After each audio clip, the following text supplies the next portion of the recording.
Hello friends, welcome to my channel.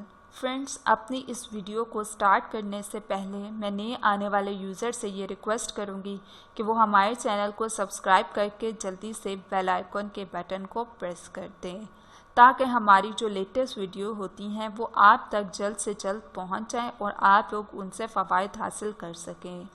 आज की इस वीडियो में मैं आपको बताऊंगी कि आप किस तरह से अपनी प्यास को कंट्रोल कर सकते हैं रमज़ान में। अक्सर लोगों को प्यास लग जाती है जब उन्होंने रोज़ा रखा होता है, जिसकी वजह से उनको रोज़ा लगना स्टार्ट हो जाता है और वो बहुत मुश्किल से उनसे सारा दिन रोज़े में गुज़रता है।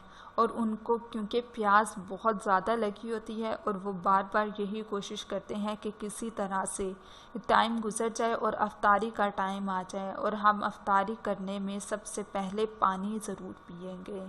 सो दोस्तों, इस तरह से आप लोग सबसे पहले जब अफ्तारी होती है तो आप लोग पानी की तरफ भागते हैं कि हम पानी फटाफट पी लें, क्योंकि आप लोगों को प्यास बहुत ज़्यादा लगी होती है।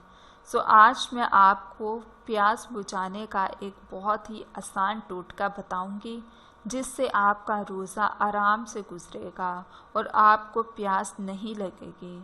सो दोस्तों, आज आप लोगों ने करना क्या है, आपने करना ये है कि जब आप सहरी कर लें उसके बाद आप 1 कप या आधा कप ग्रीन टी पी लें।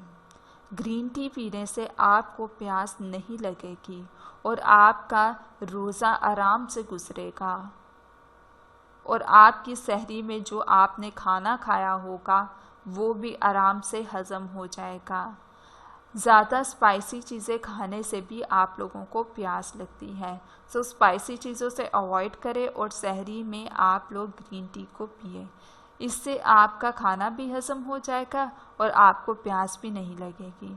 सो दोस्तों, ये थे बेनिफिट्स एंड टिप्स। सो मज़ीद वीडियोस के लिए हमारे चैनल को सब्सक्राइब करके जल्दी से आप लोग बेल आइकन के बटन को प्रेस करना ना भूलें।